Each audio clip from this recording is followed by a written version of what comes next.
municipality such as this. That's Mr. G. Edward Griffin.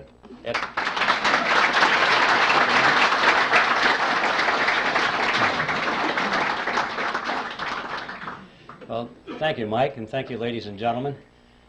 I don't know how to take that remark about age. You know, when Bill Jasper stands up and they announce him as the senior editor for the magazine, I know I'm in trouble. Well, we have a lot of material to cover, so I think I'll just sort of jump into this as quickly as possible. I need to warn you about something, though. Since this is being videotaped tonight, and we have a limitation on the length of the time on the videotapes, I have been instructed to divide this into two parts.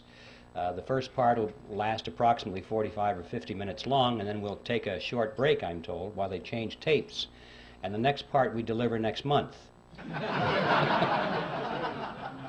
No, they're just a few minutes break, and then we'll continue with part two. So I want you to know that's coming up. So, okay, now to the topic. Are you ready for this? Okay, so am I. So let's start with history. We'll go back to the 1st century BC, to a tiny kingdom called Phrygia. And it was in that kingdom that there lived a philosopher by the name of Epictetus.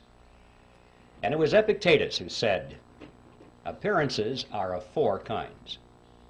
Things either are as they appear to be, or they neither are nor appear to be, or they are but do not appear to be, or they are not and yet appear to be.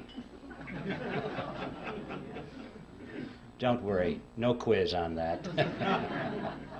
Well, that's what he said. When I read that statement for the first time, I thought to myself that surely if Epictetus were alive today, he would undoubtedly be a Harvard professor of money and banking. Because this is the kind of explanation we get, isn't it, when we try and figure out what's going on in the economy or what's going on with the Federal Reserve System. See, what Epictetus did is what is so commonly done with the experts in this field, is he took a relatively simple concept, but by the time he was through explaining it to us, we didn't have the foggiest idea what he was talking about. All he said, basically, was that appearances can sometimes be deceiving. That's all. We all know that. But he had to break it down into four component parts, explain that in two ways they are what they appear to be, and in other two ways they sometimes are not the way they appear to be, and they broke it down and we didn't understand what he's talking about. Nevertheless, I thought that this statement by Epictetus was a brilliant clue for an outline or a theme for my presentation. Because you know, if there's anything in the world that is an appearance that is deceiving, it is the Federal Reserve System. And in particular, it is one of those appearances of the fourth kind, which, as I'm sure you all remember, are those which are not and yet appear to be. So that's going to be my theme tonight. I'm going to come back to it now and then if I remember to do it, and use it as kind of a punctuation point, because this is perhaps at the most fundamental level the most important thing we need to know about the Federal Reserve System, which is that it is an appearance of the fourth kind, something which is not and yet appears to be. When I did my research on this topic, I came to the conclusion, which may startle you folks here, that the Federal Reserve System does not need to be audited. It needs to be abolished.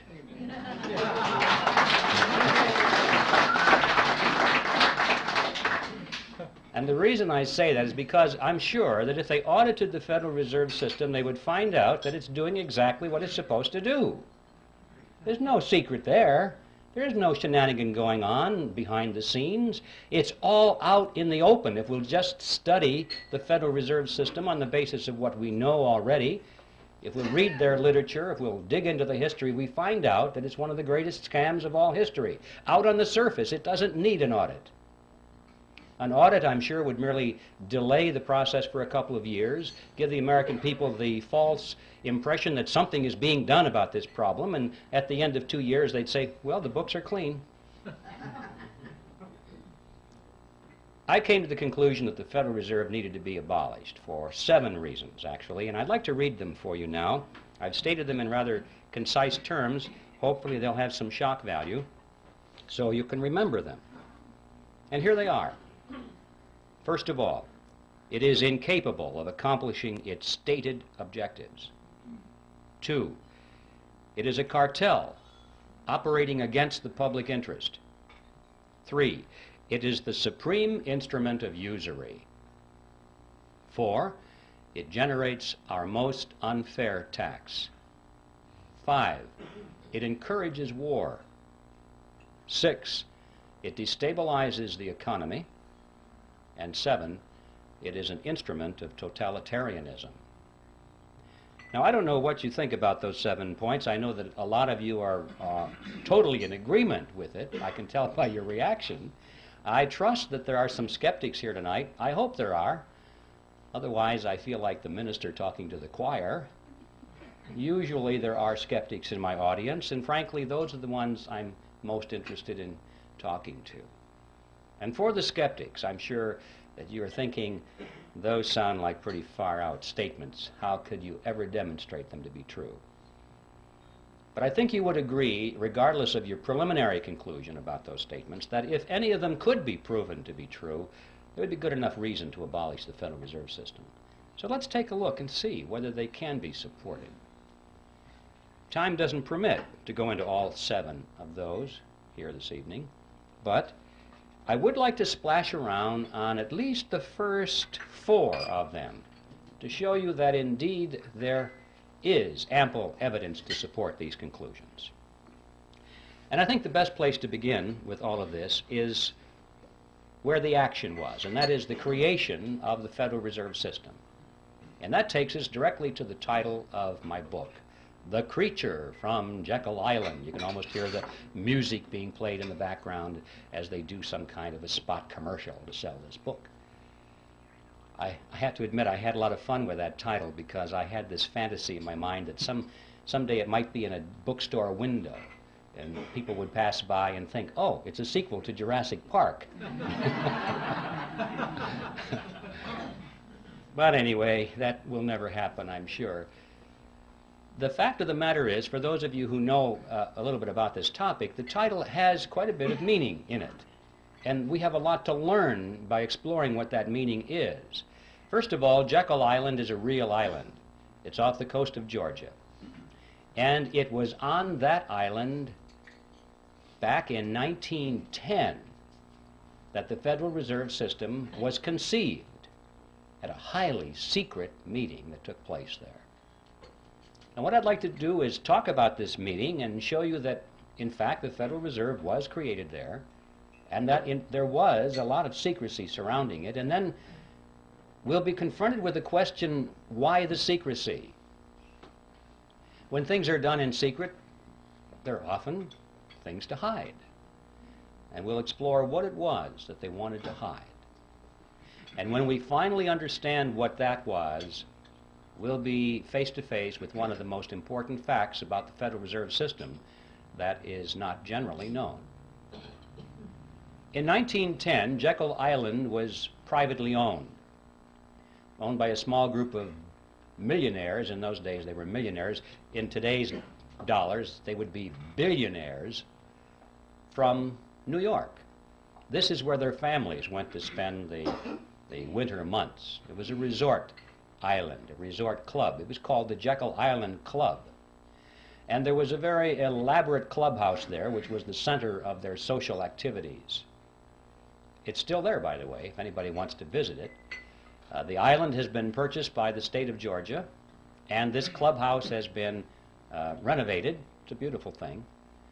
And around this clubhouse, they had cottages, which were built by many of the families that belonged to the club.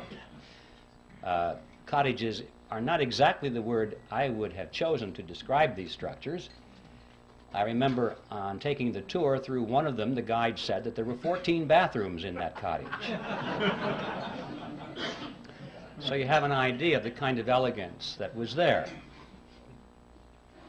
In any event, the number of bathrooms has nothing to do with the story. I just get hung up on that because It's hard for me to imagine a cottage with that much running plumbing. But the important point was that this is where the Federal Reserve System was conceived, is in that clubhouse. So let's tell that story. It all began in November of 1910, when Senator Nelson Aldrich sent his private railroad car to the New Jersey Railroad Station, where there it was in readiness for the arrival of himself and 6 other men who were instructed to come under conditions of great secrecy. For example, they were told to come one at a time, not to be seen together, not to dine together on the night of their departure. If they had arrived at the same time, they were instructed to pretend as though they didn't even know each other. They were to avoid newspaper reporters, because these were well-known men, and had they been spotted by reporters, which often frequented the railroad station, especially had they been seen together, many questions would have been asked. One of the men carried a shotgun in a big black case, so that if he had been asked where he was going, he was prepared to say that he was going on a duck hunting trip. And the interesting thing about that little piece of the history is that this man, we find out later from his biographer, never fired a gun in his life. He even had to borrow that shotgun in order to participate in this deception. Even after they got on board the railroad car, this pattern continued. They were told to use first names only, not to use last names. And 2 of the men adopted code names completely. The reason for that is that they were afraid that the servants on board the train would recognize who they were if they used their last names. And they knew that if word leaked out in that fashion and eventually found its way into the press, the whole purpose of the meeting would have been completely destroyed. So absolute secrecy was essential. Well, the train traveled for 2 nights and a day on a 1,000-mile journey to the south, and when they awoke on the second morning, the car was on the siding, the railroad siding at Brunswick, Georgia. And from there they took the ferry boat across the inland strait to Jekyll Island and to the clubhouse. And for the next 9 days, these men sat around a table and hammered out all the important details of what eventually became the Federal Reserve System. And incidentally, if you visit that clubhouse today, you can walk down to the end of the one corridor there, and on a door is a brass plaque. And it says, "In this room, the Federal Reserve System was created." When they were done, they got back on board the train, back to New York, and disappeared. And for quite a few years after that, these men denied that any such meeting ever took place. It wasn't until after the Federal Reserve was firmly established that only then did they begin to talk openly about it. They wrote books on it. One of them wrote a magazine article, and they gave interviews to newspaper reporters. And so now, many years later, it's possible for us to go to the public record and find in print detailed descriptions of what happened at that meeting. Well, who were these men? The first one I've already mentioned, the one with the railroad car, Senator Nelson Aldrich, who was the Republican whip in the Senate. He was also chairman of the National Monetary Commission, which was that special committee of Congress which was created for the purpose of proposing legislation which was to reform banking. That was the idea. Banking needed reform. And the American people were greatly concerned in those days over things that were going on in the banking industry. People were losing their money in the banks because they weren't keeping their promises to hold their deposits in reserve. There were runs on the bank, and the banks couldn't pay the people back. But most of all, they were concerned over the concentration of financial power that was in the hands of a small group of very powerful and large banks in New York on Wall Street. This is what they called the money trust. That was the name, and it was a very popular expression in the newspapers. And quite a few politicians were elected to office on their campaign promise to break the grip of the money trust. President Wilson was one of those politicians, by the way. So, that was the purpose of the National Monetary Commission, which was to propose legislation which eventually became the Federal Reserve Act to break the grip of the money trust over the financial markets of America. Aldrich was a business associate of J.P. Morgan. He was the father-in-law to John D. Rockefeller, Jr., which means, of course, that eventually he became the grandfather of Nelson Rockefeller, our former vice president. If you remember, his full name was Nelson Aldrich Rockefeller, so he derived his middle name from his famous grandfather. The second person at the meeting was Abraham Piatt Andrew, who was Assistant Secretary of the Treasury. He later became a congressman, but he was very prominent in banking circles. Frank Vanderlip was there. He was the president of the National City Bank of New York, which was the largest and the most powerful of all the banks in the country, representing the financial interests of William Rockefeller and the international investment firm of Kuhn, Loeb and Company. Henry Davison was there. He was the senior partner of the J.P. Morgan Company. Charles Norton was present. He was the president of the First National Bank of New York, which was another one of the giants. Also, there was Benjamin Strong, who was the head of J.P. Morgan's Bankers Trust Company. And incidentally, 3 years later, when the Federal Reserve System was finally created, he became the first head of the system. And finally, there was Paul Warburg, who was probably the most important of all the men there because of his knowledge of banking as it was practiced in Europe. Paul Warburg was born in Germany. He eventually became a naturalized American citizen. He was a partner in Kuhn, Loeb and Company. He was a representative of the Rothschild banking dynasty in England and France. And through all the years of his banking in America, he remained in very close contact with his brother, Max Warburg, who was the head of the Warburg Banking Consortium in Germany and the Netherlands. Paul Warburg was one of the wealthiest men in the world. And those of you who are Little Orphan Annie fans, you'll remember Daddy Warbucks. Well, Paul Warburg was the real Daddy Warbucks, after whom that character was named. And everyone at the time knew it. I have his photograph in the book. If you'd like to compare his picture to the drawing rendition of Daddy Warbucks, you'll see the similarity between Warbucks and Warburg. And also, while we're on the subject of cartoon characters, anyone who's played Monopoly will remember the drawing of the capitalist with the handlebar mustache and the cigar. That's J.P. Morgan. Those are the 7 men who were on Jekyll Island, and as incredible as it may seem, they represented approximately 1/4 of the wealth of the entire world. And these are the men that sat around a table on Jekyll Island and created the Federal Reserve System. What's going on here? Should arouse our curiosity a little bit. It didn't just happen. Well, speaking of it just happening, for the skeptics, you're probably wondering, did it really happen that way? Perhaps Griffin is exaggerating this to make a point.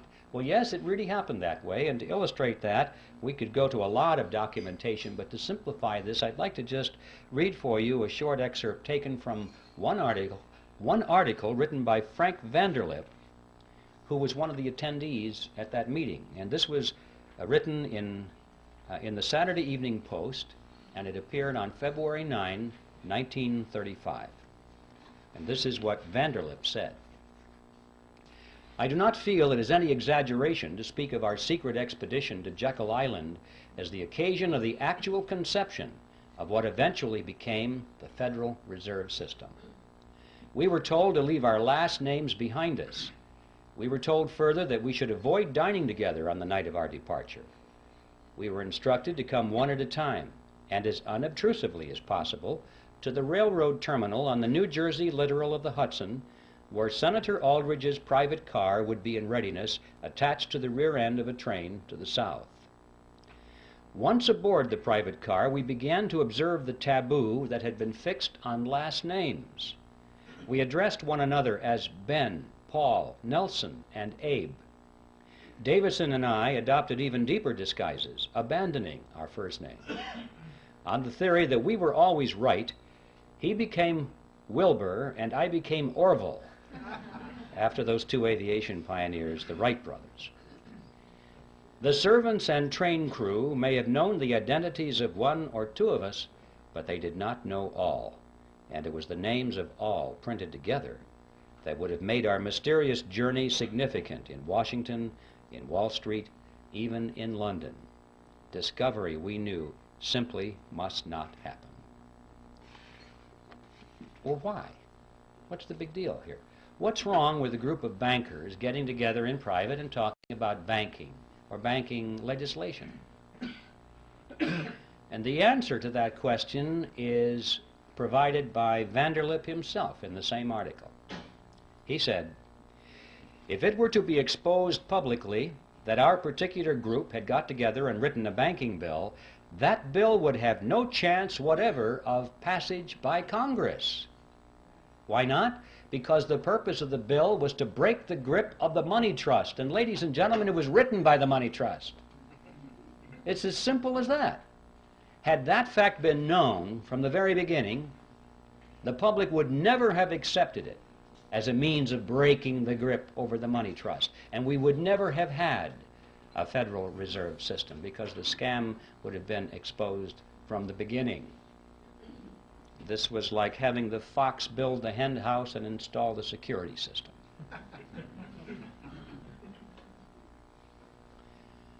So there is a primary reason for the secrecy.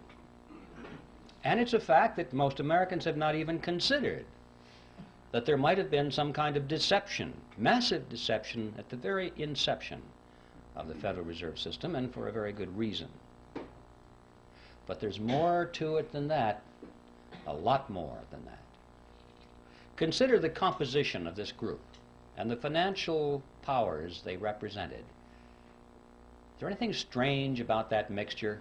Here we had the Rockefellers, we had the Morgans, Kuhn, Loeb and Company, the Rothschilds, the Warburgs, all in one room for 9 days plus 2 days on the train, coming to an agreement. What's going on here?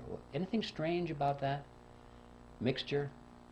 Well, ladies and gentlemen, these were competitors. These were the giants in the field which prior to this period had been beating their heads against each other for dominance in the marketplace, for dominance in the financial markets of the world, not only New York, but Paris and London, everywhere. Competitors. This is extremely significant because it happened at precisely that point of American history when business was undergoing a major ideological transition. Prior to this period, America had grown and prospered and surpassed all the countries of Europe as an industrial and economic power because it adhered to the principle of free enterprise competition. And it was in this period that a rapid transition was taking place to the concept of monopoly and cartel. Going back, in fact, to the old world concept which had held Europe back for all these years. Monopolies and cartels were becoming the order of the day in America. It was John D. Rockefeller I who said it. He said, "Competition is a sin." He believed it. All of his biographers quote him on that one, by the way. And he and others of these industrialists of the period were devoting all of their time to the elimination of competition. They did not believe in free enterprise competition at all. They knew that the road to riches and power was through the elimination of their competition. And if they couldn't beat their competition out, then they tried to buy them up. If that didn't work, they joined with them in a shared monopoly, and that is a cartel, a shared monopoly. Perhaps I should define that word in more detail so at least you'll know what I'm talking about when I use the word. A cartel is a group of independently owned businesses which come together for the purpose of reducing or eliminating competition between themselves so that they can enhance their profit margins or secure their position in the marketplace. And they do this by price fixing. We won't compete on price. Or they divide up geographical markets or products and services. For example, if we were forming a cartel here, I might say, well, I get the north and you get the south. We won't compete. Or I might insist that I get to produce the gizmo, but you can produce the widget. And we won't compete. Or we'll share patents and processes. We won't compete. And every time we agree to eliminate one area of competition between ourselves, we move closer and closer together until finally we are as one industry insofar as the marketplace is concerned, even though our component parts are independently owned. And that is a cartel. And so that enhances our profits. We can get more for our products and services than we could in the arena of free enterprise competition. And of course, the other side of that coin is that the public pays more for those products or services than they would otherwise. And that is just as true in a banking cartel as it is in any other kind of cartel. And the amazing fact emerges that when you study this period, that for the 15 years before the meeting on Jekyll Island, these groupings of which we're speaking had come together increasingly in joint ventures. They were learning how to avoid competition between themselves. They knew they couldn't knock each other out. They had tried that. It was too costly. Now it was time to come together. And what happened on Jekyll Island is that they formed a banking cartel, and they called it the Federal Reserve System. An amazing fact that all these years we've had something which most people have thought was a government operation of some kind or another. We were told it was a creation to protect the people, to stabilize the economy, and it's a cartel. And the purpose of a cartel is to enhance the profit structure of the members of the cartel. Period. That's the second amazing discovery, to be learned if we understand and analyze what happened on Jekyll Island back in 1910. But there's a third element, which is perhaps even the most important of all. And that is that this cartel went into partnership with the government. Well, cartels often do that to enforce their cartel agreements, but in this case they did it in spades. Now, in any partnership, there has to be a payoff. There has to be some benefit to the partners, otherwise they won't go into the partnership, or if they go into it, they won't stay in it for very long. So it's a legitimate question for us to ask, what is the payoff? What's the benefit to these partners? Let's find out why the government is in this partnership, and then we'll find out why the banking cartel is in it.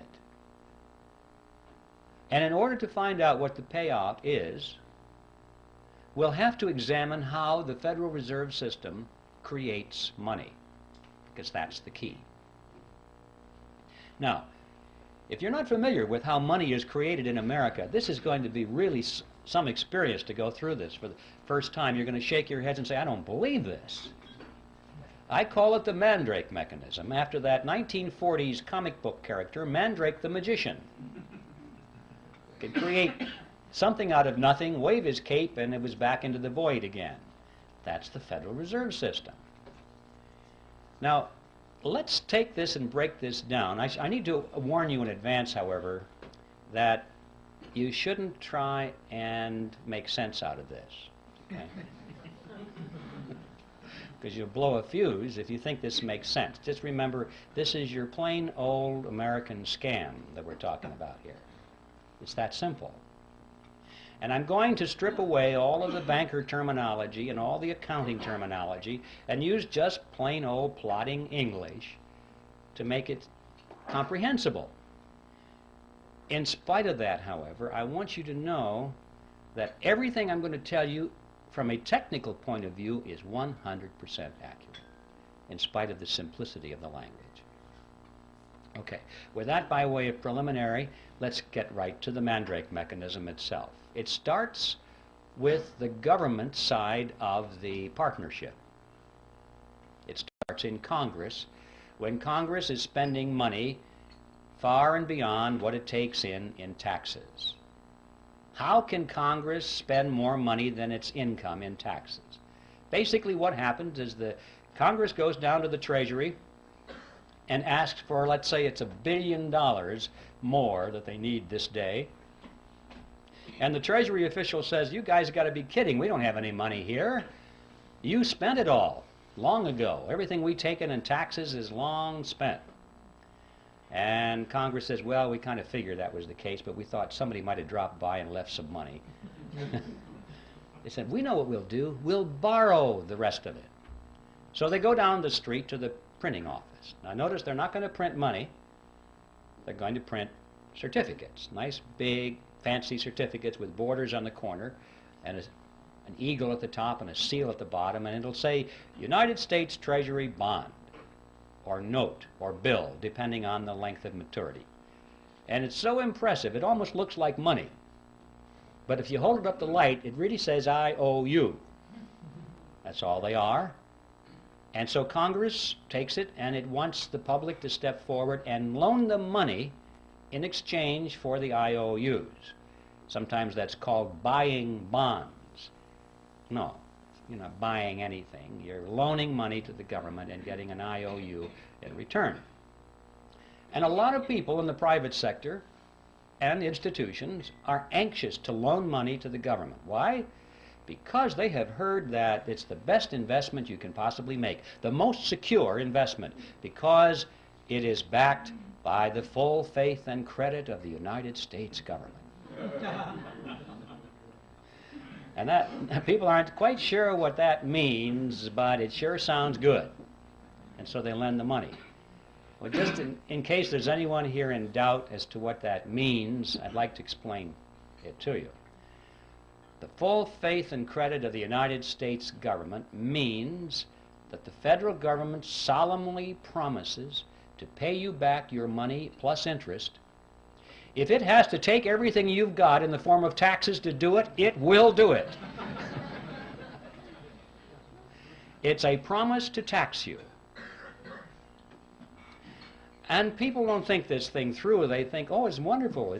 It's a wonderful investment, and I'm going to get some of my money back. Anyway, that's a little side issue. The government is able to borrow a tremendous amount of money and therefore spend more than it takes in taxes through this process. But never enough. They always need more than that. Not to worry, they say. They walk further down the street to the Federal Reserve Building. Now the Fed has been waiting for them. That's one of the reasons it was created. They walk in there and the Federal Reserve officer opens up his desk drawer, pulls out a big checkbook, and he writes a check to the United States Treasury for $1 billion and hands it to them. Now we need to stop and ask a question. Where did they get that money? That $1 billion, that's a lot of money. Who put the money into that account for the Federal Reserve so they could give it to Congress or to the Treasury? And the answer is, there is no money there. There's absolutely zero. There's just a checkbook. Well, if you and I were to do that, we would go to jail. But they can do it because Congress wants them to do it. This, in fact, is the payoff. This is the benefit to the government for being in the partnership. The government can go to the Federal Reserve and obtain instant amounts of any amount of money they want without having to confront the taxpayer and say, we're going to raise your taxes for this money directly. It would be very unpopular if Congress had to go to the public and say, we have a lot of money we want to take from you folks, and it's going to cost you $3,000 per family more than it did last year. You know how long they'd last in office. So they like this Mandrake mechanism very well. The public doesn't know that it's costing them anything. It's just how it works somehow. So this money, this $1 billion, springs into being precisely at the instant that the Federal Reserve officer signs the check and gives it to the government. Now let's see where the banking cartel benefits from this partnership. We'll go back to that $1 billion check and follow it. The Treasury official deposits it into the checking account of the federal government. And immediately all the computers start to whir and the ledgers show that the government now has a $1 billion deposit, $1 billion in its account, and so therefore it can write checks up to $1 billion. Government checks start flowing. Let's just follow a $100 check. Make this real simple to the fellow that delivers our mail. The postal worker gets a $100 check. And he looks at this and he can't imagine in his wildest dreams that just 2 days ago that money didn't exist anywhere in the universe. But it's a government check now, and it's very spendable. So he takes it and deposits it into his private checking account at the local commercial bank. Now this money is out of the Federal Reserve mechanism per se, out of the government side of the partnership, and it gets into the private banking side of the partnership. $100 has been deposited. Now the action heats up. The banker looks at that and he goes over to the loan window and he opens it up and he says, "Attention everybody, we have money to loan." And that's good news for a lot of people because that's one of the reasons we go to the bank, isn't it? To borrow money. So it's good news when there's money available. And the banker says, "We have $100 deposited, but don't worry folks, we can loan you more than that. We can loan you up to $900. Well, how? How can you loan out up to $900 when you only have $100 deposited? Well, it's not difficult if you're in the Federal Reserve System. Here's how it works. The Federal Reserve says that the member banks must keep no less than 10% of their deposits in reserve. So there's $100. They keep 10% in reserve, $10. And they can loan up to $90, right? So we loan it to you, ma'am. You borrowed $90. What do you do with it? Well, you want to spend it. So you want to write a check on it. You've deposited it into your checking account so you can write a check. In many cases, it might be put directly into your checking account. But now there's $90 deposit, in addition to the $100 that was deposited to start this chain. Now we've got the $90 that was loaned as another deposit. Well, the Federal Reserve says that you only have to keep 10%, so we keep 10% of the 90 and loan the other 90%, and the person that borrows that puts it right back into the bank as another deposit. Well, the Federal Reserve says you only have to keep 10%, so you know, this goes around and around and around to the revolving door until finally the whole action is played out. And the bottom line is when that $100 deposit comes in from the postal worker, the banks in essence can loan up to $900 because $100 is the reserve, and that's 10% of 1,000, so they can loan the balance or the difference, which is $900. Now where does that money come from? Well, same place. It springs into being precisely at the point where the loan is made. It didn't exist before, anywhere. Now notice the important thing here. The money that's created out of nothing and given to the government spends for its purposes. But the money that's created out of nothing by the banks is not spent by the banks, it's loaned by the banks to you and to me, and we pay interest on it. Not too shabby. Interest on nothing. I wish I had a magic checkbook like that, where I didn't have to have any money, just a checkbook. And I could write checks, $10,000, $20,000, $100,000 all day long and loan them to you folks, and you pay me interest on it. You see? Not too shabby at all. This, in fact, is the payoff to the commercial banks in the cartel. This scam has become legitimized by law. And we're told it's a wonderful thing. We think our banking system is wonderful. but it's a scam. Not only interest on nothing, but perpetual interest on nothing, because notice, once this money is created, if you pay it back, they have it on their ledger as a credit. They can loan it out again to somebody else, and the whole object is to keep loaned out. They don't like the money not loaned out because you can't earn interest on it. When it's in the inkwell, it doesn't do them any good. So remember, there's nothing here except ink in the well or electronic impulses in the computer. That's all there is. So they're collecting interest on that. But that's not the end of the process. That is how money is created in America, but that's not the end of it because it has consequences. What impact does that have on us? Are we involved in this in any way? Well, yes, we are. I've heard people say, gee, those fellows are really smart. I guess they deserve to be rich. You know, as though it didn't affect them in any way. Let's follow it. This money that's created out of nothing goes into the economy, and it dilutes down the value of the dollars that were already out there. It's like pouring water into the pot of soup. It dilutes the soup. And so the economy is diluted by these new dollars, and prices start to go up, or they appear to be going up. It's the process called inflation. I say appear to go up because prices really don't go up, ladies and gentlemen. What's happening is that the value of the dollar goes down. Right. That's what we're witnessing here.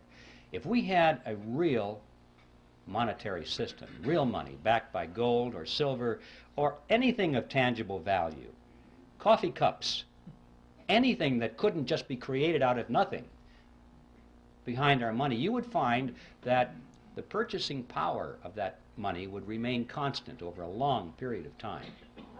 And to illustrate that point, it's interesting to know that if we had lived in ancient Rome and had a 1-ounce gold coin, we would have been able to buy a fine toga, a handcrafted belt, and a pair of sandals.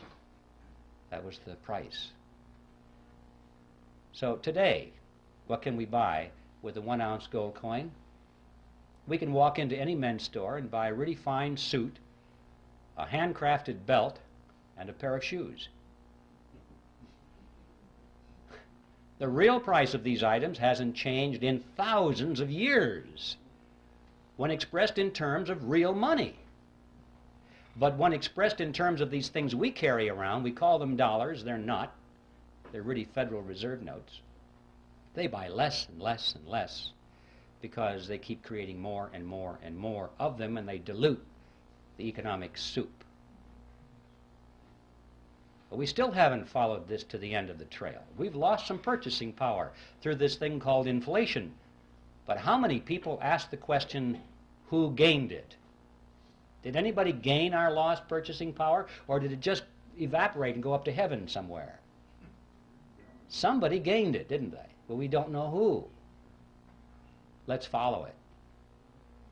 The people who gained our lost purchasing power were those who were at the point where this fresh money was injected into the economic soup.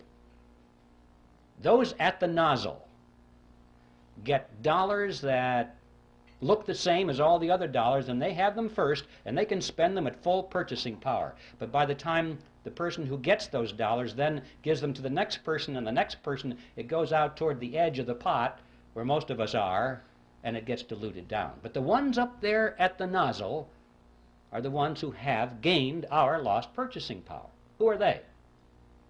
Well, we know that the government is one of them. That's where the billion-dollar check started, isn't it? That was the beginning of this whole process. The government spent that money first. And then, of course, those who work for the government and those who have government contracts and those who get grants and so forth get the next wave, and they're not doing too bad either, and it starts out from there. But what about on the banking side? Who got that money first off? Well, the people that came up to the loan window. They were the first ones to get it. Now, this comes as no surprise to anybody here, I'm sure, that in times of inflation, it's a good thing to borrow. Everybody tells you that because you say, you know that you're going to borrow $1 and you pay it back with quarters or 50-cent pieces because inflation erodes the value of those dollars. So you know to borrow is to gain. And the people who don't borrow, who save, they're the ones who are losing. But notice, however, that this gain that the borrower gets, he has to turn right around and give to the bank in the form of interest on nothing. So he doesn't really gain at all. It appears to be gain, it's paper gain, but his gain actually goes back to the bank as interest on nothing. Now yes, during times of inflation, his paper assets expand. Golly, this real estate looks like it's worth a lot of money right now, but then the economy contracts, and he's wiped out. He doesn't have anything. And notice that when you go to the bank and you go to borrow some of this nothing money, did they expect nothing from you in return? No. They want you to sign over it and pledge as collateral your car, your house, your assets, hard assets, not nothing assets. So when the economy contracts and you can't continue to make those payments, they get your marbles. So the bank will do all right, whether it's expansion or contraction. So what's the answer to the question? Who gains? Who got your lost purchasing power? Big surprise, ladies and gentlemen. The two members of the partnership called the Federal Reserve System. It's the government and the members of the banking cartel. Those are the ones who got your purchasing power. Now there in a nutshell is an overview of the Federal Reserve System. And I guarantee you, ladies and gentlemen, you're not going to read this in any textbook on the subject. And I can also tell you that you now understand everything there is of importance to know about the Federal Reserve System. The payoff on the government side is that they're able to tax their people, and don't forget inflation is a tax. You pay it, you have no escape. It's a hidden tax, but it's a tax just the same. And so the government is able to tax the people without them even knowing they're paying the tax. And on the banking cartel side, they're able to collect perpetual interest on nothing.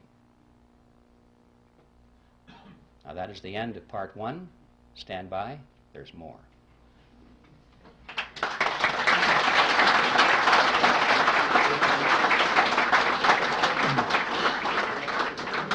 Ladies and gentlemen, we'll take a 5-minute break, and let's keep it to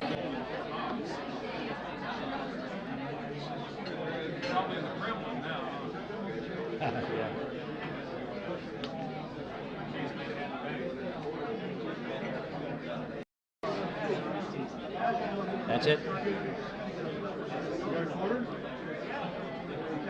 Okay, ladies and gentlemen, I think this is time for continuation. Everyone refreshed? Anybody want to open up a bank?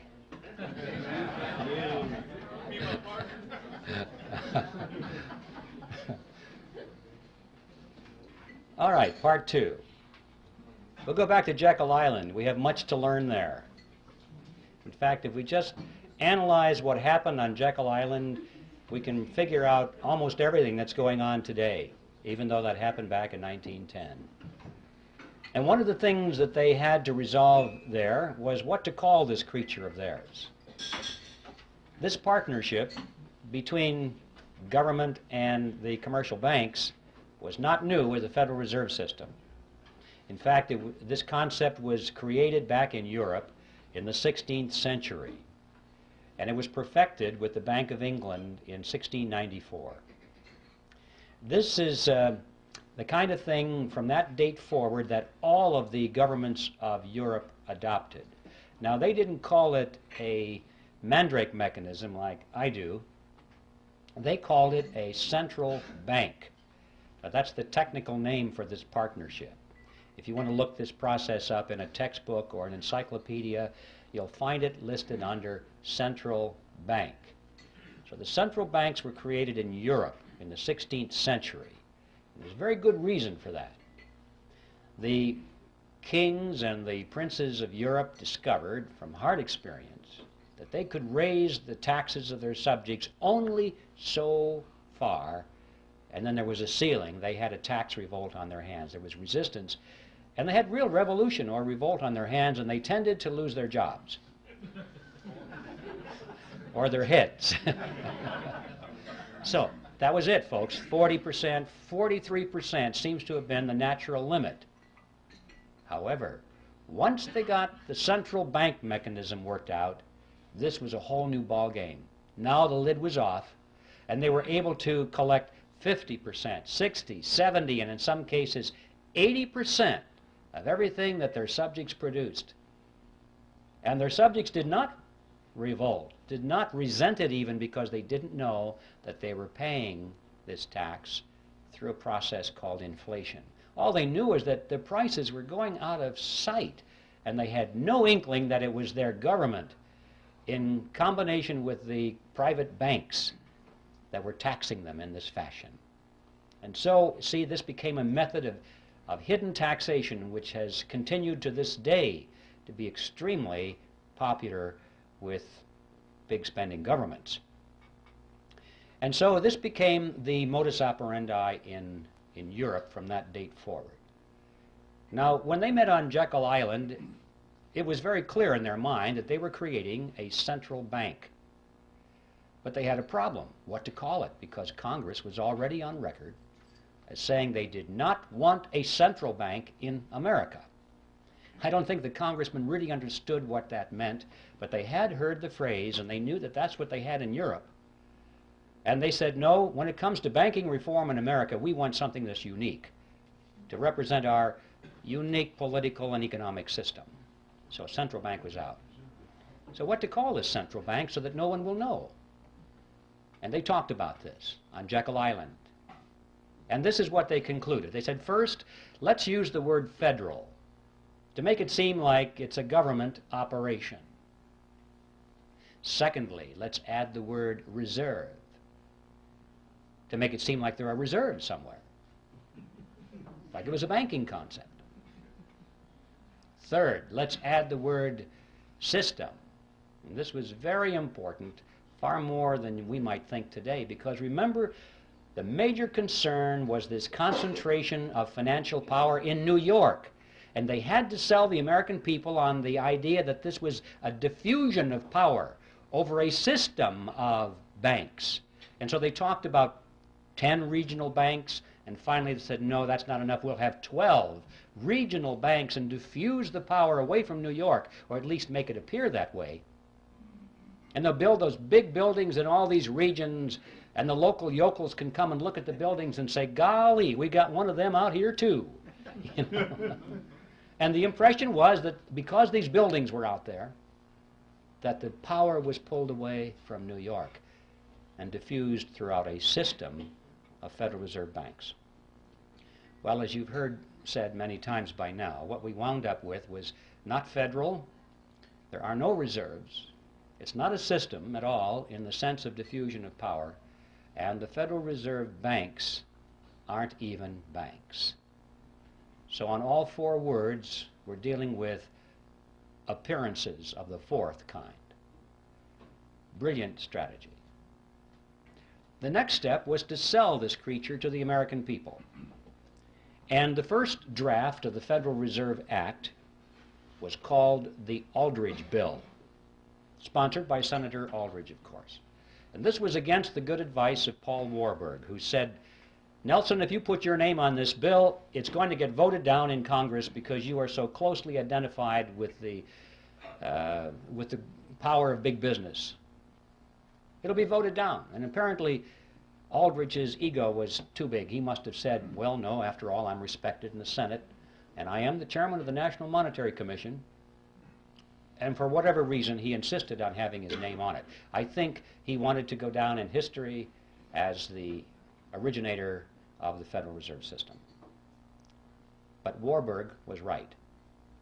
Voted down, thumbs down right away, because he was a representative of big business. Well, this was a minor setback. They took their bill, they scrambled the paragraphs around a little bit, they took Aldrich's name off of it, and found a couple of Democrats to sponsor the bill. Now this was different.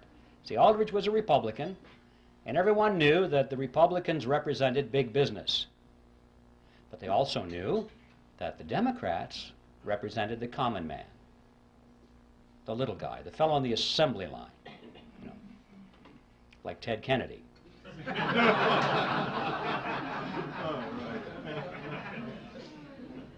So they found a couple of millionaire Democrats to sponsor the bill.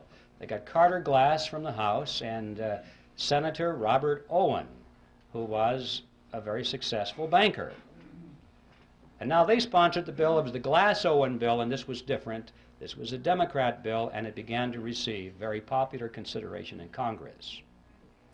Next, Aldrich and Vanderlip began to give speeches and statements to the press condemning the bill that they had written. They said, this will ruin the banks. This will be terrible for the nation. And by the time this was printed in the newspapers, the average person read that and said, oh, I guess the big bankers don't like this bill very much. It must be pretty good. You know, you have to give these people credit. They were not stupid. They didn't get to be where they were through stupidity. They understood mass psychology, they understood politics, and they played their cards exceedingly well. Next, these same individuals who were condemning the bill were privately financing it.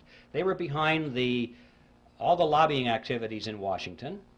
They personally paid for the creation of what was called grassroots study clubs that came up all over the country, held public meetings, and disseminated brochures extolling the virtue of the Federal Reserve Act. They gave large amounts of money to some of the better-known universities and created new departments of economics, handpicked their own people to be the professors, to chair those departments, and then those men began to speak publicly and write scholarly essays about how wonderful the Federal Reserve System was. And then, at the insistence of Paul Warburg, who was always the master strategist in this, they added several good provisions to the act. When I say good, I mean provisions which restricted the power of the Federal Reserve System to create money out of nothing. The kind of provisions you and I might have endorsed. And Warburg's associates said, Paul, what are you doing? We don't want those things in there. This is our bill. And his response was classic. He said, relax, fellows, don't you get it? Our object here is to get the bill passed. We can fix it up later. That's exactly what he said. When no one is looking, everyone is focusing on the bill now. Let's get it in. Fix it up later, and indeed he was right. It was because of provisions such as those that they won over the support of William Jennings Bryan, who was the leader of the populist movement, a real defender of the common man, in his mind at least. He looked at that bill, and previously he had opposed it because he said it was the bill of the bankers. They would create money out of nothing, he said. And he looked at those provisions and he said, oh, well, I guess with those in there, I can support the bill. And with the elimination of his opposition, the road was cleared, and it was inevitable what would happen. They did fix it up later. Since the Federal Reserve Act was passed, it has been amended over 100 times, and nobody has noticed. All of those original provisions, which were sound, were long ago removed, and many, many more have been added which greatly expand the power and reach of the Federal Reserve System. A big bunch was added back in 1980. It just extends the power of the federal government to areas that you can't even imagine. We're talking previously about being able to create money out of government debt, American government debt. They can now create it out of foreign debt. Any country in the world.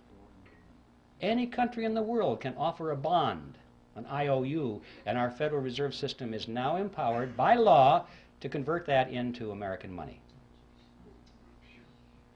Even corporate debt, they can convert that into American money. There's no limit whatsoever. And nobody has noticed. So Warburg was right. They fixed it up later. And it's no surprise, therefore, that with this kind of professional deception and strategy that a great deal of support was gained for the bill, and on December 22nd, 1913, it was passed into law and signed into law the next day by President Wilson. And the creature from Jekyll Island finally moved into Washington, D.C. Well, what did we get? Let's stand back from the creature now a few paces and survey its general form. We got a corporation chartered by Congress, which was given an exclusive franchise to create the nation's money. We got a mechanism whereby Congress has been able to raise unlimited amounts of taxes through inflation without the American people even knowing that they're paying the tax. And we got a mechanism whereby the banks can earn perpetual interest on nothing. I'd like to turn our attention now to an intriguing question, which is who owns the Federal Reserve System? You often hear this topic discussed on talk radio. Whenever the subject of money or the Federal Reserve comes up, inevitably somebody will get on the telephone and say, did you know that the Federal Reserve System is not a government agency at all? It's a private corporation. It's run by the private banks, and what we need to do, they'll say, is to abolish the Fed and turn it over to Congress so it can be run for the benefit of the people. Well, I'd like to deal with that because this involves a half-truth and a non-solution. Let's start with a half-truth first. It is true that the Federal Reserve System is not an agency of the federal government. As I mentioned before, it is a corporation chartered by Congress, and like all corporations, it has stock certificates. And these certificates are held, in this case, by the member banks within the system. All the banks, remember this is a cartel, independently owned banks make up this system. They hold the stock certificates. All right. Now up to that point it looks as though this has all the attributes of a privately held corporation, but that's as far as it goes. Because these stock certificates do not carry with them any of the powers of private ownership. For example, the holders of these stock certificates cannot sell them. Well, if you can't sell something, you don't really own it, because that's one of the tests of ownership, is your freedom to dispose of it in any way you wish. Also, the larger banks have put up more capital into the system than the smaller banks. It's not a lot of money, but it's related to their assets. The larger banks put up more, have more stock certificates than the smaller banks, and yet regardless of that, all of the banks have one vote. So there's another violation of the principle of private ownership. Furthermore, that vote doesn't buy anything of substance. These banks cannot vote for their national management. The Federal Reserve System is run by the Board of Directors of the Federal Reserve System, the National Board, and its chairman, all of whom are appointed by the President. The stock certificate holders have no voice in that whatsoever. The only thing they can vote for are the members of the board of their local regional banks, so-called banks. But guess what? The chairman and the vice chairman of those regional banks are appointed by the national board. Guess what? They can vote for their officers of the regional banks, but they can be overridden. The national board has veto power over those people. You get the picture here? In spite of this sales job, of this diffusion of power over the 12 regional banks, these banks have no power at all. It's all concentrated in the national board. The only thing that the regional banks can do, according to their charters, of any substance, is to set the interest rates within their regions. But guess what? Even that is subject to veto by the national board. So you come to the conclusion that these people at the national board are not authorized to do anything except play golf. See, that's the way it was designed. This fiction of this diffusion of power throughout the system was just to sell it to the American people in 1913. It's a vestige. It serves no function whatsoever today at all and was never designed to. So we don't have a corporation in the strict sense of the word, a privately held corporation. And we don't have a government agency in the strict sense of the word. So what do we have? Well, the fact is we have a hybrid. It's a mixture. It's half government and it's half private. It is, in fact, exactly what you would expect it to be, considering that it is a partnership between the government and a private cartel. It's half government and it's half private. So this structure is unique to reflect its unique form. But this isn't so important as to who owns it, how many shares of stock, and what the voting is. The question is, what does it do? Insofar as merely abolishing the Fed, as some people have said, many people have said, abolish the Fed and turn it over to the Treasury or turn it over to the Congress so it can be run for the benefit of the people. Always make sure you say it's for the people, and that makes it okay. It would do the same thing over there that it does over here.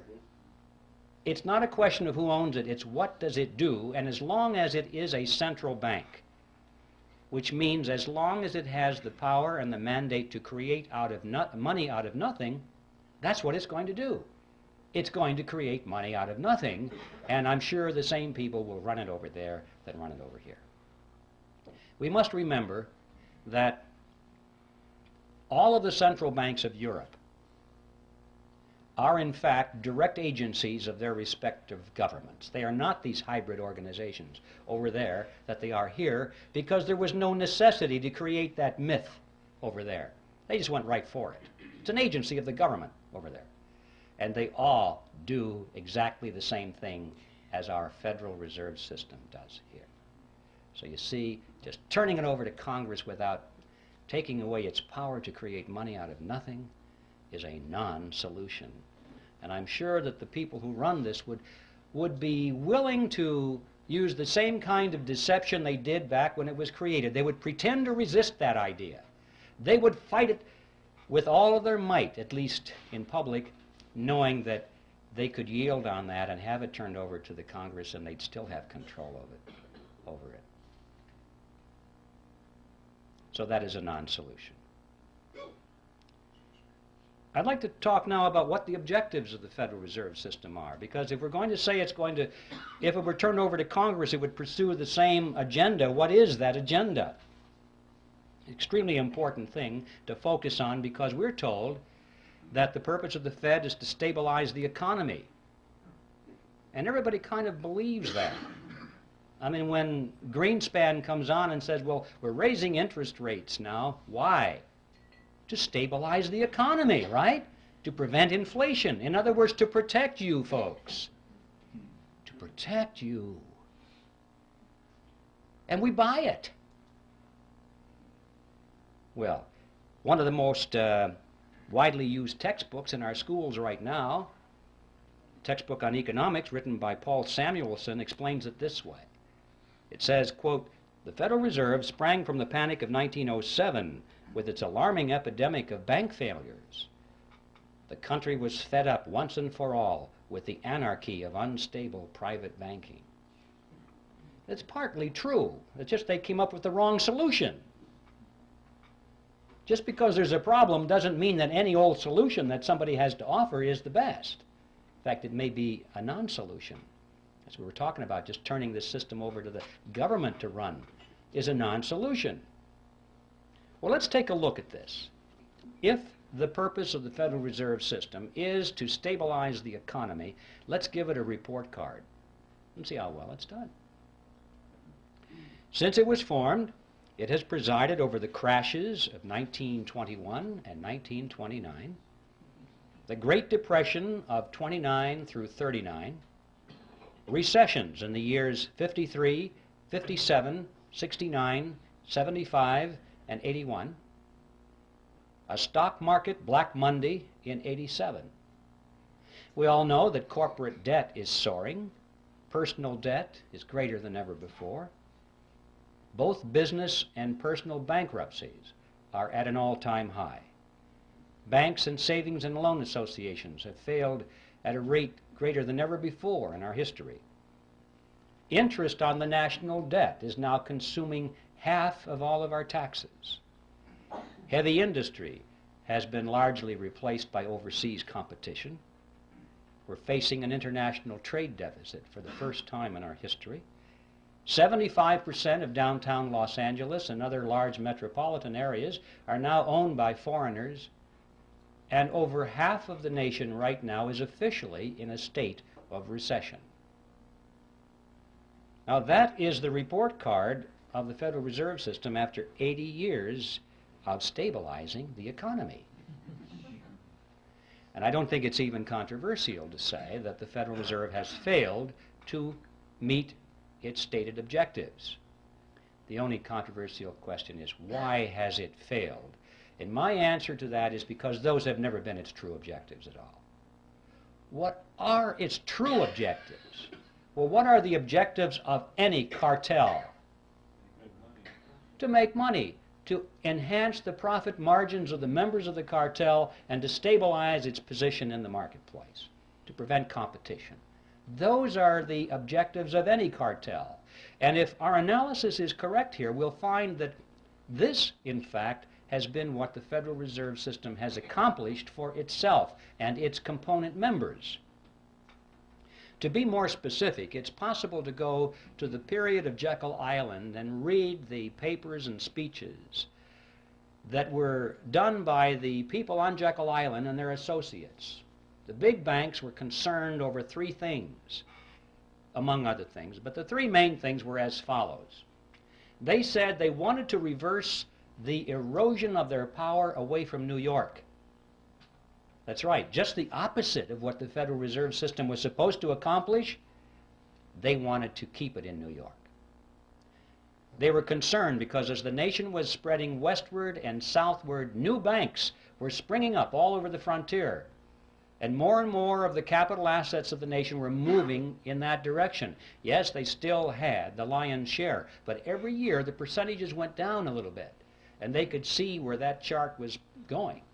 And they said, we must put a stop to this now while we still have power. Remember, John D. Rockefeller said it, competition is a sin. And competition from the new banks in America was something that had to be stopped. See, one of the purposes of the Federal Reserve System was to control the competition from the new banks. And this is a good place to emphasize that when I'm talking about the cartel, I'm primarily talking about the big banks in New York that created it, and the international banks as well, the ones in Europe. I'm not talking about your bank down the street that ever since the system was created has struggled and struggled under the regulations of the system, which were designed primarily, to some extent, to squeeze the competition out or to keep it in its place. And you've seen that process going on throughout the years. We have fewer and fewer banks all the time, little ones getting gobbled up by the big banks. So that was objective number one. Number two, they wanted to reverse the trend of what is called private capital formation. Now, what that means is simply this. It means that people in those days were using their own savings instead of going to the bank and borrowing. Corporations in particular found that it was better for them to withhold some of the dividends from their stockholders each quarter, put that money into a sinking fund, let it accumulate, or let the capital form, as they say, capital formation, and then use their own money to build the new factory or launch a research and development project or whatever, instead of going to the banks. And the banks were extremely concerned over this trend. They racked their brains. How do we get businesses to come back to the banks and borrow money again? And their answer was quite simple. If you were a banker, you would know how to do that. The answer is to lower interest rates, to make those rates so attractive that you'd be crazy not to go to the bank and borrow the money at those interest rates. It's so much easier than saving. Well, why didn't they just lower interest rates? Because that was 1913, ladies and gentlemen, and they couldn't. Money was real money in those days. It was backed by gold and silver. There was no lever on it. No man, no group of men, no politicians, no bankers could arbitrarily affect interest rates. Because it was backed by gold and silver, the money was, and they couldn't just create it out of nothing. You see, under those conditions, interest rates are the product of the forces of supply and demand in a free market economy. Nobody has control over it. And that's why the politicians hate money that's backed by gold and silver. They cannot manipulate it. So their challenge was, how can we artificially depress the interest rates below the natural level that's produced in the free market? And the solution was, they said, the nation needed what was called a flexible currency.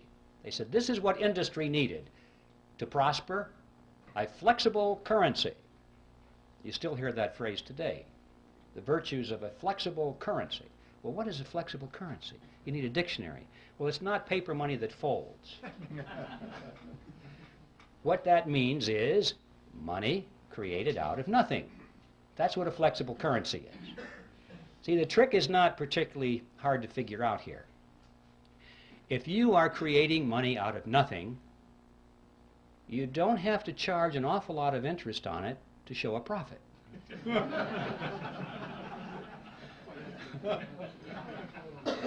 See, it's as simple as that.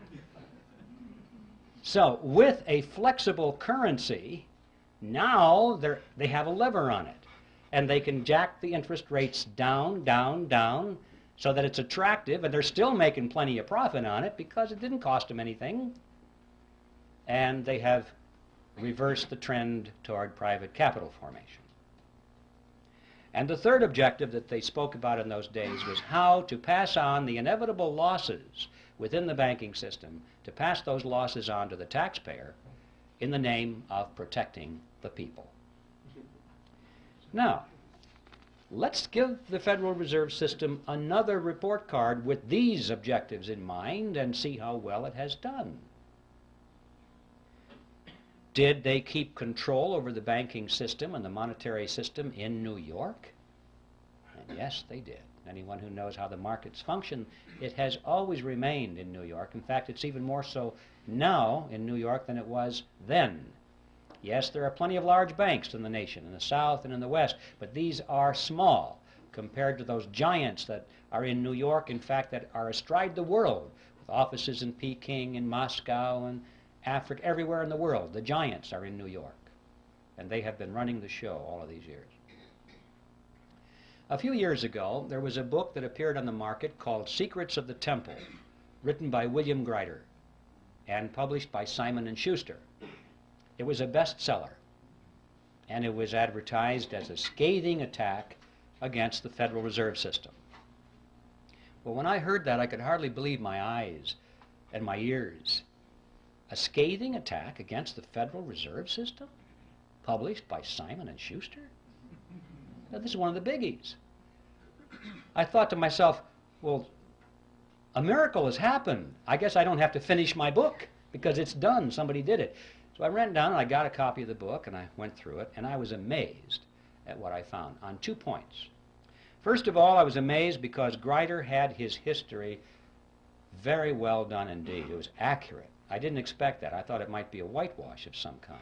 But it wasn't. It was very good.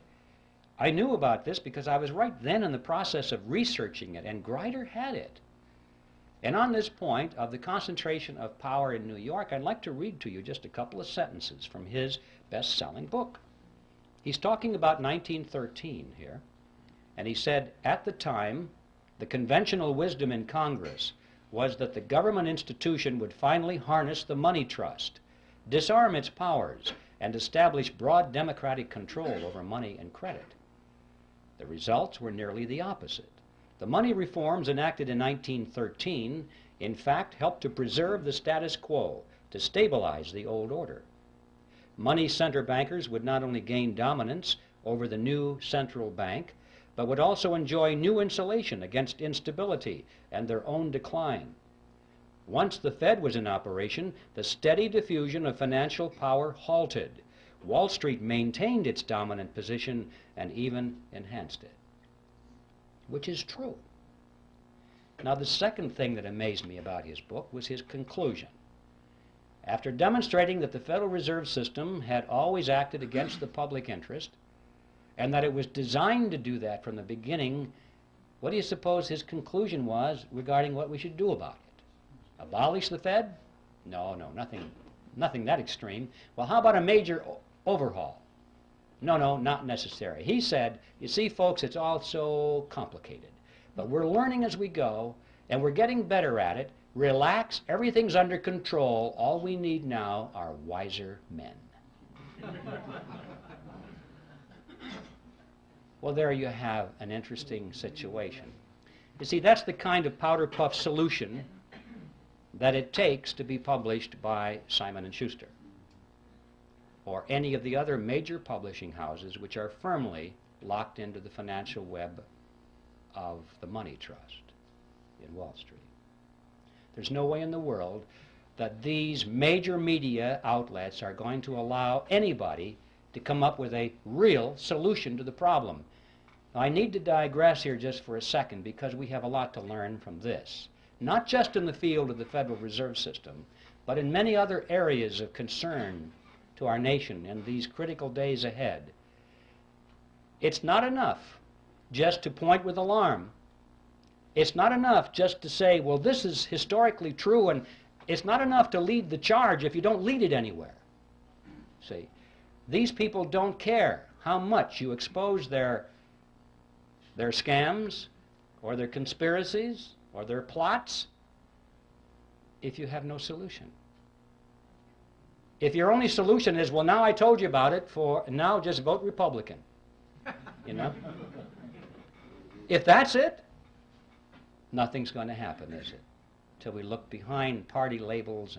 In other words, wiser men, whatever that means. This is controlled opposition, ladies and gentlemen, and it's something that's been going on for a long time.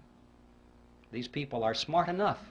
Remember, they sold this Federal Reserve System in the face of opposition, and they did it by deception.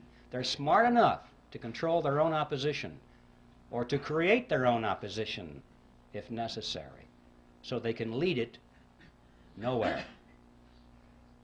I'll just leave that thought with you because it's something we need to be very aware of in the critical days ahead. Let's get back to the Federal Reserve. It gets an A on its report card for objective number 1, which is to maintain control over the money markets in New York. Did they reverse the trend toward private capital formation? Boy, did they ever. With interest rates brought down periodically to such attractive levels, individuals and corporations have been enticed away from saving their own money and going to the bank. You'd be a fool not to get that money at those low interest rates. Of course, then the economy contracts and things go a little sour now and then, and the fruit falls from the tree, and they pick it up. They get all your marbles. They get all your assets, your houses, your cars, your factories, your stocks, and your bonds. That's one of the reasons we've had so many bankruptcies in the decades past. Even those companies today which are hanging in there by the skin of their teeth because it's all they can do to make payments to service their debt to the banks. Notice that many of those companies are now sending more money to the banks as interest on their loans than they send to their stockholders as dividends on their stocks. Think about that. The banks which created the money out of nothing, no effort at all, no risk really of anything, are making more money out of these giant industries than the people who worked for the money, sacrificed, saved the money, invested it, and risked it. And yet the money is going to the banks. Yes, the Federal Reserve System, in fact, gets an A on its report card for reversing the trend toward private capital formation, and they did it with a flexible currency, just as they had planned to do it. And what about the third objective, which was to pass the losses onto the taxpayers in the name of protecting the people? That is something which I call in my book Operation Bailout, the game called bailout. You may have noticed every time a large bank gets into trouble, not the small banks, they're dispensable. Large banks, when they get into trouble, they're going to be bailed out by the government, which means by your tax dollars and mine, in the name of protecting the people.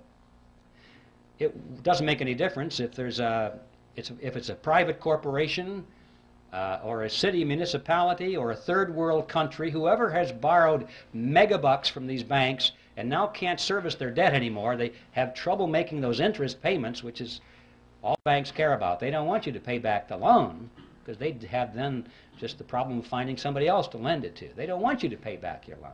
They want you to pay the interest on the loan and keep those loans going forever. And finally, when people have trouble making those interest payments, and it looks like the bank is going to have to write it off of its books, what happens? They go to Congress. And they say, well, this corporation that's having trouble making its interest payments, we can't let that corporation fold, because look how many thousands of jobs would be lost and people would go on welfare. There would be despair. We must protect the people.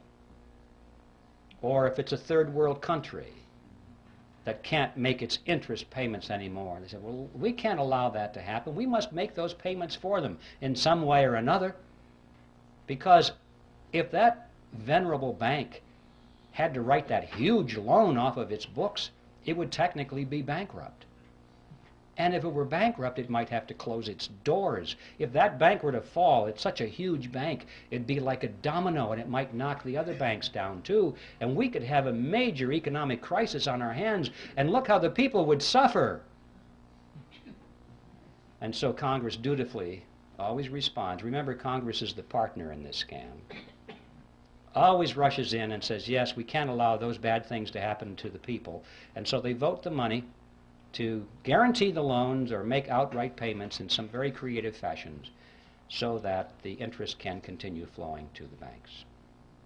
Some of the more memorable games you may have missed over the recent years: Penn Central Railroad was bailed out in 1970, Lockheed Corporation that same year, Commonwealth Bank of Detroit in 1972, New York City in 1975, Chrysler in 1978, First Pennsylvania Bank in 1980, Continental Illinois, the largest of the banks so far, in 1982, and of course we know how many third world countries out there have had their debts funded.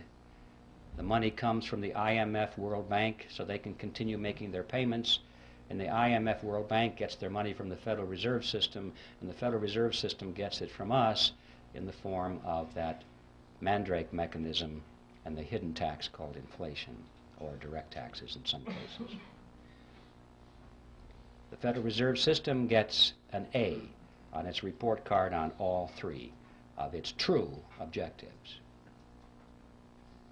My final topic is a short one, and it has to do with usury.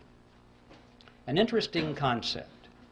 Usury used to be defined in ancient times as interest on a loan, period. Any interest on any loan was usury. Well, it's been redefined in modern times as excessive interest on a loan, in view of the fact that when people earn their money and they save it, they sacrifice the use of it, and then they loan it to somebody else for their venture. They're entitled to some reasonable return on that sacrifice. Some interest return it seems fair and logical to most people. So the question today is excessive interest. What is that? It was Thomas Edison who said, "People who will not turn a shovelful of dirt on the project, nor contribute a pound of materials, will collect more money than will the people who will supply all the materials and do all the work." When I read that, I wondered if that was true. I took my calculator and I ran the numbers. You might try this sometime. If you assume a $100,000 home to be built, and that $30,000 is to go for the land and the architect's fees and the building permits, that kind of thing, $70,000 to go for the actual construction of the house, the materials and the labor. You assume further that the buyer goes to the bank, puts 20% down, takes out a 10% loan for 30 years. Punch in the numbers, and you will see that he will pay to the bank in interest $172,741, compared to $70,000 for labor and materials. In other words, as Edison said, 2.5 times more will be paid to the banks who did nothing than for those who provided all the labor and all the materials. And you may say, well, yeah, that's true, but don't forget the time value of money. Reasonable interest is rational. People need to be compensated for the sacrifice of their money over 30 years. That's a long period of time.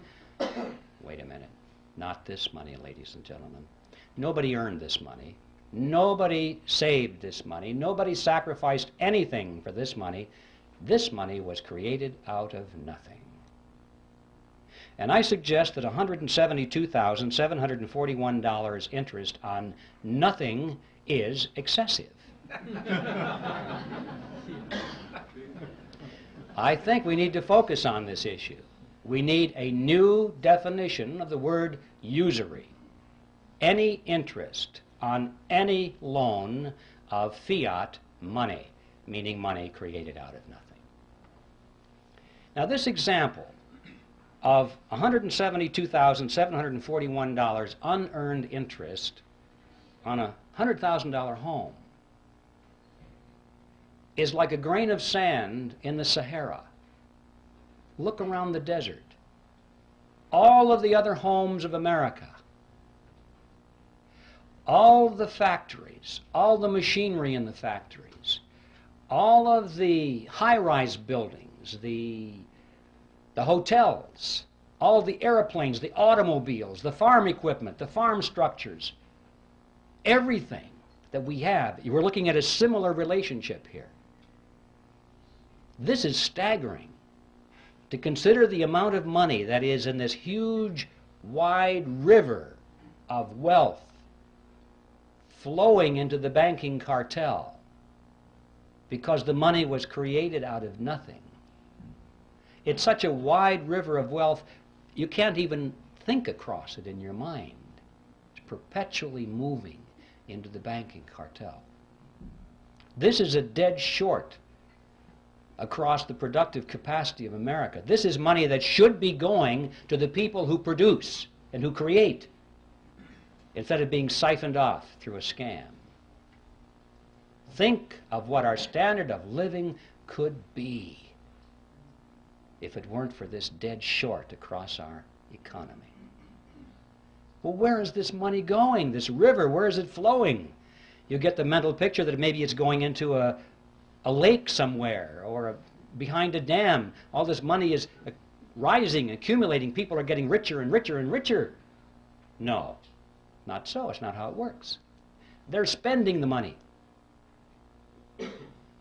What are they spending it for? Well, they're not spending it for more yachts and more mansions. That's not it. I mean, they got rid of the mansions back on Jekyll Island. They got bored with those things. Once a person has all the money that they can possibly use for the material pleasures of life, what is left? Sure, power. Absolutely. They are spending this money for power, ladies and gentlemen, to acquire power over you and me and our children. They're literally buying up the world with it. But I don't mean they're buying up the real estate or the hardware. They're buying up control over people. Technically, in sociological terms, they're buying control over the power centers, which means those groups and institutions through which people live and work and follow leadership and accept information. People are always associated in groups, and they work in groups, they move in groups. And these groups have heads of them, leaders. And this money has been going for many years to acquire influence, if not control, over the leaders of these power centers in society. So they can therefore indirectly influence and control you and me. Specifically, that means they have been spending this river of wealth very freely to buy control over politicians, political parties, television networks, cable networks, newspapers, magazines, publishers, wire services, motion picture studios, universities, labor unions, church organizations, trade associations, labor unions, tax-exempt foundations, multinational corporations, Boy Scouts, Girl Scouts, you name it. Make your own list.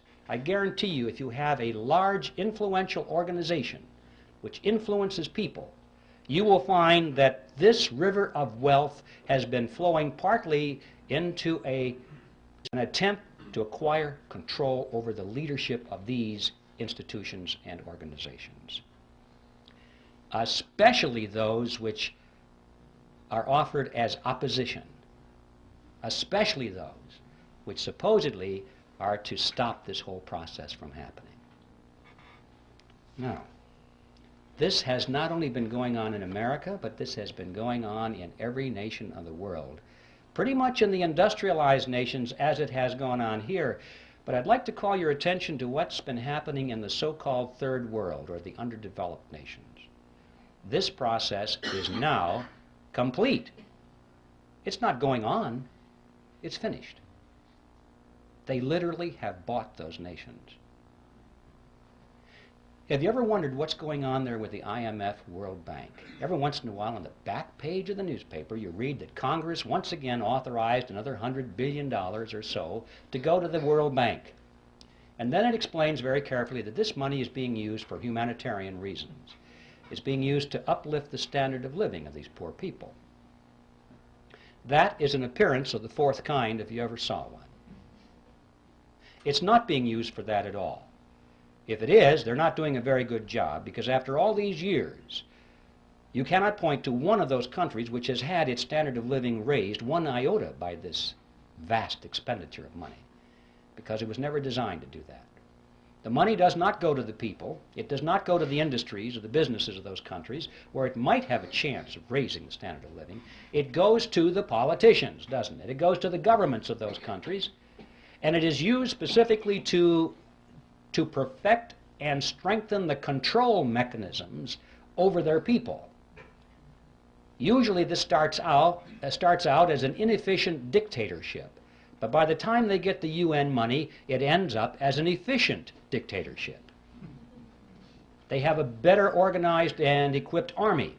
They have a better paid bureaucracy, more people in the bureaucracy. They have more ways of controlling their subjects. They have food chains that they can offer to their friends and deny it to their enemies. This money is used to build totalitarian systems in every country that you want to point to and analyze. You see, these people, these leaders of these countries, for the most part, couldn't care less about the standard of living of their subjects as long as they live well. They live in their mansions, have their yachts, their jet aircraft, and they go to New York and live in the Waldorf Astoria while they attend United Nations meetings. They're very happy with that. They have no ideology. Communism, socialism, fascism, capitalism, what difference does it make? Where's the money? That's it with these people. We know how welfare families in this country can be second, third generation families, and there's no hope at all of getting them off the dole because they can't imagine any other way of life. This happens at the international stage, too. We're dealing with countries now that are second, third, in some cases fourth generation welfare governments.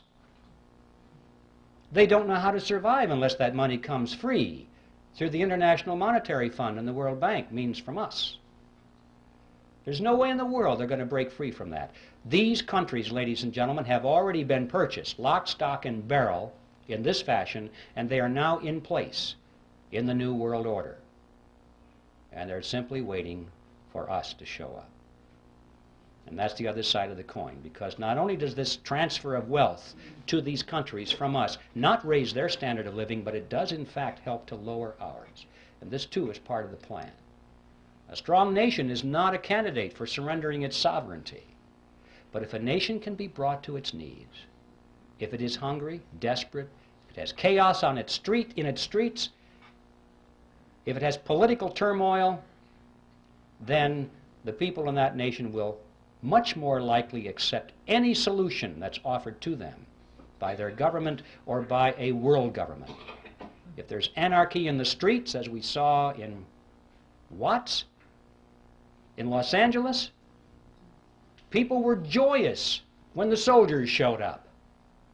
They were joyous because this now was an end to anarchy. It was a dress rehearsal. They won't care whether the helmets on these people are blue or brown. If it says UN on the side, that won't make any difference. They'll say, thank God for the UN finally brought and restored peace to our streets. And if people are hungry and they're out of work and they don't know what to do in the economy, they'll be so thankful for a UN monetary unit which has purchasing power a little bit. Thank God for this UN money, because the old American dollars are kaput. Don't know what to do with them. This is the plan, ladies and gentlemen, to weaken America. And so that's the process. And I'm mentioning this because I want to emphasize to you that what is going on here has nothing at all to do with wealth. The name of the game now is power. Well, now what are we going to do about this? Obviously, if we just restrict our attention to the subject which is ours tonight, the Federal Reserve System, the answer is clear. We have to slay the creature, but how are we going to do that? The creature was created by Congress, and that's how it's going to be slain. Congress can do it and will do it if we build enough fire under those chairs in Washington. I think it was Clyde Watts, General Clyde Watts, years ago, said, he was speaking of judges in those days, but he could have as well talked about congressmen. He said, they may not see the light, but they can feel the heat. And this is true. I don't know if you folks know, well, I know many of you folks here know all about the TRIM committees, which are part of the John Birch Society. They have proven themselves to be excellent ways of getting some of these big spenders out of Congress. It just happened. We saw, but I think it was 30 of them replaced. Not entirely because of TRIM activity, but believe me, it had a lot to do with it. This is something that works. And even those that didn't come up, that didn't get replaced, they're having their voting records changed. I don't have the name here, unfortunately, but I heard just the other day there was some congressman. We had the letters shown to us there. Here was a guy with his voting record it was very bad. He was voting for big government and higher taxes. And the TRIM committee started to hand out his TRIM bulletins in his district, and it was at a gun show. And he came over and says, take those things off the table. And he was irate. He said, well, we can't do that, Congressman. That's your report card, you know. And he wrote a real nasty letter or two, and they had copies of it. And he said, you know, I think that these TRIM bulletins are good for one thing, and that's to line the bottom of the birdcage. That's what he said. The next election, his report card was all good. He decided, I can't get rid of these TRIM bulletins. He's changed his voting, and the next report card was good. He straightened out. He had no particular principles, but these fellows put their finger to the wind, and they can tell which way it's blowing. If he wanted to be reelected, he had to get into step. And I know that a lot of these people go around saying, well, I've been trying to warn my constituents of this danger for many years, once the fire is built under their seats. So that is a very important program, and we can do it simply by exposing the voting records of these people and not just taking their words. Now, all of this, of course, this whole program requires an informed electorate, and that doesn't just happen. You don't inform the electorate just by wanting it to happen. You have to have quality educational materials. You have to know that they're accurate. You have to be able to rely on them. You have to have an organization to prepare and distribute these materials. They just don't go out on their own.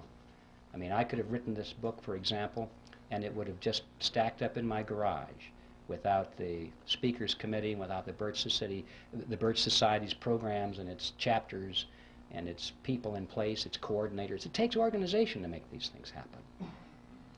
And of course, not the least of which it takes leadership, which has proven its ability and its expertise, particularly its integrity, so it can offer real solutions instead of non-solutions, and leadership which is not going to be purchased and run by the opposition. And of course, that is the mission of the John Birch Society. If there's anybody here who's not a member yet, I just want to tell you that the Society is an ideological army, and the time has come to enlist. I think it was Patrick Henry who put it pretty well. He said, "Our brethren are already in the field. Why stand we here idle?" Now, the bad news is that time is running out. It used to be that I told people that about some of these problems, and they would say to me, could never happen in America. You're just exaggerating, you know. And now they say, how much time do you think we have left? Because you can see it. It's all around us. The New World Order is being built around us. We have a world army being built, a world court being built, a world taxing authority being built, a world trading authority being built. It's being built all around us.